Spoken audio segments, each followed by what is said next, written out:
Gold, trusted gold buyers. మీరు తాకట్టు పెట్టిన బంగారాన్ని విడిపించి ఈ రోజు ఉన్న మార్కెట్ ధరకు కొనబడను. ఇప్పుడు అందుకేనా ఈ ఇష్టం వల్ల, ఈ పిచ్చి వల్లనే చిన్నపిల్లల్ని సంవత్సరం కూడా నిండకుండానే ఆర్టిస్టులు చేసినట్టున్నారు కదా ఇద్దరిని. అలవైకుంఠపురంలో సంవత్సరం కూడా కాదు, 21 డే బాబు. 21 days. ఇప్పుడు అలవైకుంఠపురం బాబు మన అల్లు అర్జున్ గారిని వాళ్ళని ఎక్స్చేంజ్ చేయడానికి షూట్ కి తీసుకెళ్ళింది వాళ్ళని 21 డే బాబు. సర్జరీ అయ్యుండి 21 డే బాబుని తీసుకొని వెళ్ళి షూట్ చేసాం. అది దాని తర్వాత నాతో షూట్స్కి వస్తూనే వాళ్ళ దగ్గర ఒక 5 మూవీస్కి గర్ల్ గెటప్ చేశాడు. ఒక సీరియల్ చేశాడు, 10th క్లాస్ మెమరీస్లో హీరోయిన్ చిన్నప్పుడు తనే చేశారు. నేను చేసిన ఇంకొక 2 మూవీస్కి ఆడపిల్లలాగే చేశాడు. ఇప్పుడు మంచిగానే మగపిల్లోడు లాగానే మగపిల్లోడు క్యారెక్టర్. అంటే చిన్నప్పుడు కొంచెం క్యూట్ ఉండేవాడా అమ్మాయి? చాలా బాగుంది. వాడు ఏ డ్రెస్కి వేస్తే ఆ డ్రెస్ నాలాగే మౌల్డ్ అయిపోతాడు. అదొక లక్కీ ఆ టైంలో. మగపిల్లోడు అని చెప్పుకుంటే మగపిల్లోడా, ఆ డ్రెస్ వేస్తే మగపిల్లోడు, డ్రెస్ మార్చి వాడికి గౌన్ వేసామంటే మగపిల్లోడు మనం చెప్పాలి. అంత క్యూట్ గా సరిపోయేవాడు. చాలా బాగుంది. పాప అండి, పాప ఇందులో స్టార్ట్ అయింది. పాప చేసింది 6th month బేబీ నుంచి స్వాతి చినుకులు సీరియల్ ఈటీవీకి అరౌండ్ 1 year 3 months అంటే మోర్ దెన్ 15 months కంటిన్యూస్ గా అందులోనే పెరుగుకుంటూ వచ్చింది. ఎప్పుడైనా దాన్ని చూడాలనుకుంటే మేము సీరియల్ ఆన్ చేసుకుంటాం. ఇలా గ్రాడ్యువల్ గా పెరిగింది అనేది. పాప చేసింది, బాబు, నేను మా హస్బెండ్ కూడా ఒకసారి ఆర్ట్ ఫిల్మ్ కి తీసుకెళ్ళిపోయి ఆయన చేత గవర్నమెంట్ యాడ్ చేయించాను, ఒక 2 యాడ్లు. All family and industry. మీ లవ్ స్టోరీ గురించి తెలుసుకోవాలనుకుంటున్నానండి. అంటే ప్రొడక్షన్ మేనేజర్ కదా, ఎలా అండి, ఎలా స్టార్ట్ అయింది, ఏ సెట్స్ లో స్టార్ట్ అయింది మీ ప్రేమ? ఆయన పాపం తెలియక ఆ రోజు బొట్లో కాలేసాం, ఏమంటారు, పప్పులో కాలేసాం అన్నట్టుగా వేసామని ఇప్పుడు ఫీల్ అవుతుంటారు. కథ ఏం చేయలేం, లైఫ్ ఆల్రెడీ స్టార్ట్ అయిపోయింది కాబట్టి ఏం చేయలేం. లవ్ స్టోరీ అంటే వెరీ సింపుల్ గా ఉంటుంది కానీ చాలా బాగుంటుంది. నేను జీనియస్ మూవీ కంటే ముందు ఓంకార్ గారిని కలవడానికి అని చెప్పి ఒక ఆఫీస్కి వెళ్ళినప్పుడు ఇప్పుడు పద్ధతిగా ఉన్నానండి, కంగారు పడకండి. అప్పుడైతే ఇక్కడ దాకా ప్యాంట్స్, స్లీవ్లెస్ బనీన్లు, కట్ బనీన్లు, టీ షర్ట్స్, లేదంటే జాకెట్స్, ప్లే బాయ్ ఒక రాక్ ఇలాగే ఉండేదని తప్పించి ఇట్లా ఇంత పద్ధతిగా అయితే ఉండేదని కాదు. ఆ టైంలోనే ఆయన చూసారే ఈ అమ్మాయి అయితే బాగుంటుంది అనుకుంటా అని అనుకున్నారంట. అనుకున్న 1.5 year తర్వాత ఆయన షూటింగ్కే కలిశాను జీనియస్ మూవీకి. నేను అనుకున్నది ఈవిడే కదా, పెళ్లి చేసుకుందామని అడిగితే కొట్టిద్దేమో, ఈవిడ చూస్తే ఇలా ఉంది, కొట్టిద్దేమో, ఏం కాదు అడిగితే తూ బాగుంటుంది అని చెప్పి ఒక రోజంతా సెట్లో అనుకుంటూనే ఉన్నారంట. దగ్గరికి వచ్చి పలకరీయడానికి కూడా భయం వేసి. నెక్స్ట్ డే ఇద్దరం యాక్టివాస్లో, నేను యాక్టివాతో షూట్కి వెళ్తున్నాను, ఆయన నా వెనక వెహికల్లో వస్తున్నారు. నేను అడ్రస్ ఏదో మర్చిపోయానని చెప్పి ఎత్తుకున్నా. ఇక్కడ నుంచి లెఫ్ట్కి వెళ్తే అదేనండి షూటింగ్ ప్లేస్ అన్నాడు. నిన్నెవడు అడిగాడు రా అన్నట్టుగా ఒక లుక్ ఇచ్చా, అన్నోన్ పర్సన్ లాగా. అంటే నా వెనకే సేమ్ దాంట్లోకి వచ్చారు. మనము బండి లోపలికి వెళ్ళాలంటే ఆ మాల్లో సంతకం పెట్టాలి. మన నెంబరు, ఫోన్ నెంబరు, పేరు రాస్తాం కదా. నా నెక్స్ట్ బండి అయిందనమాట. ఆయన పేరు, ఆయన బండి రాయడం కంటే ముందు నా పేరు, నా నెంబర్ని ఫీడ్ చేసేసుకున్నారు బ్రెయిన్లోకి. చేసుకున్నాక లొకేషన్లోకి వెళ్ళిపోయి లొకేషన్లో స్టార్ట్ చేశారు. మీరంటే నాకు ఇష్టం అండి.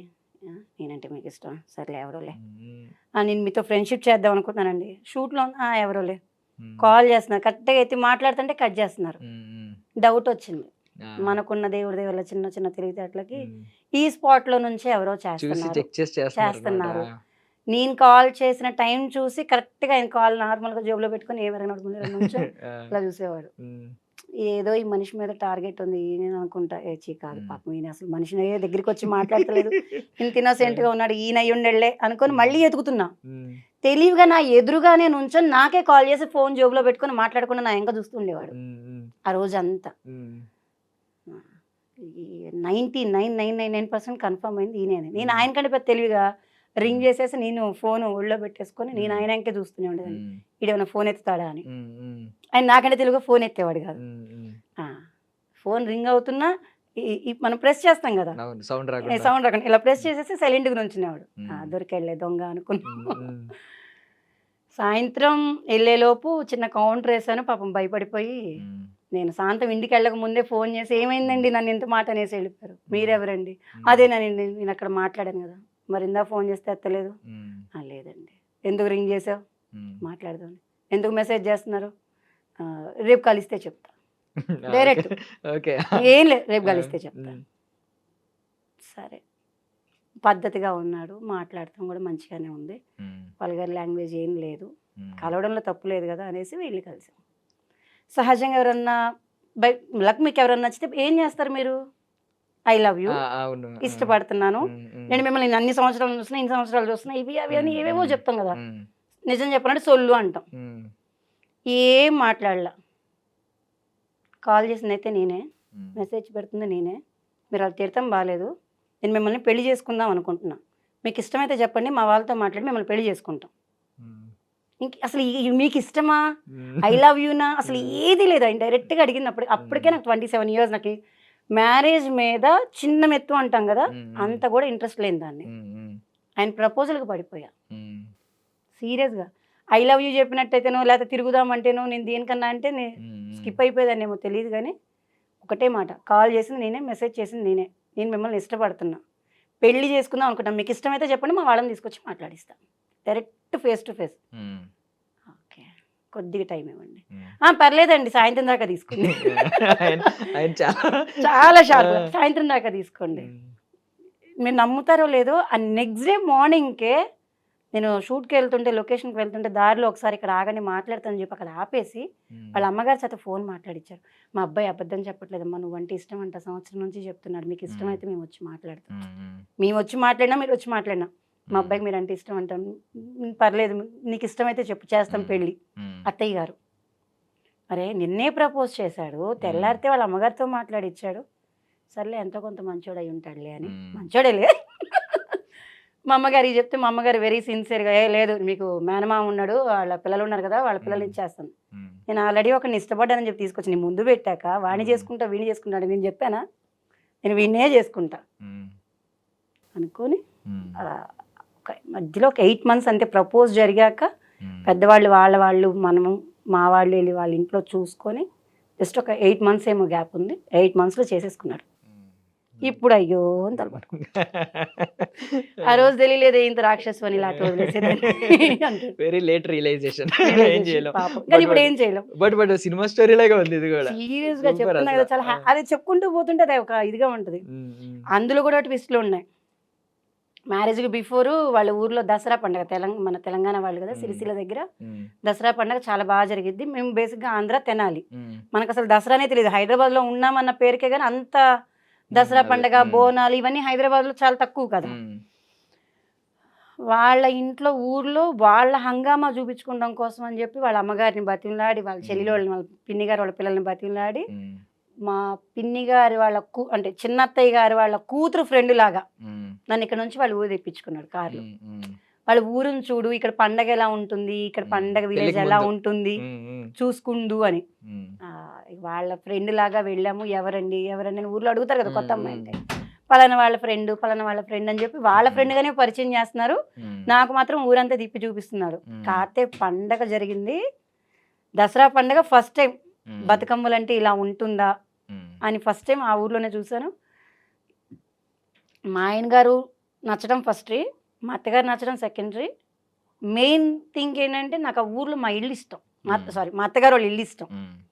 పెద్దది మండువాగులు ఇల్లు, పెంకుటిల్లు, ఒక ఉంటుంది, అది మనం చెప్పలేం కానీ చాలా పెద్దగా ఉంటుంది. ఒక మండువోగులే మన ఈ రూమ్ అంత ఉంటుంది, అంత పెద్ద మండువోగులి, బంగ్లా పెంకు, పెద్ద ఇల్లు అనమాట. ఈయనగా ఇష్టపడతాం కంటే నాకు ఇలాంటి ఇల్లు, ఇలాంటి వాతావరణం అంటే చాలా ఇష్టం. ఆ ఇల్లు నచ్చి ఆయన ఒప్పుకున్నా. ఇది నిజం. ఆయన నచ్చింది తర్వాత, ఆయన మ్యారేజ్ చేసుకున్నాక, నా లైఫ్ ట్రావెలింగ్ స్టార్ట్ అయ్యాక నాకు ఆయన నచ్చారు అనే చెప్పాలి. ఫస్ట్ థింగ్ అయితే నాకు బాగా ఫస్ట్ నేను బాగా, అరే ఈయన చేసుకుంటే నాకు ఈ ఇల్లు నాదే కదా, అంటే ఈ ఇల్లు బాగుంది కదా, నాకు ఇలాంటి ఇల్లు ఇష్టం కదా, ఇన్ కేస్ స్లిప్ మిస్ అయితే ఇలాంటి ఇంట్లో నేను మళ్ళీ వెళ్తానో లేదో కోడలుగా అన్న ఫీలింగ్ ఎక్కువ ఉండిపోయింది.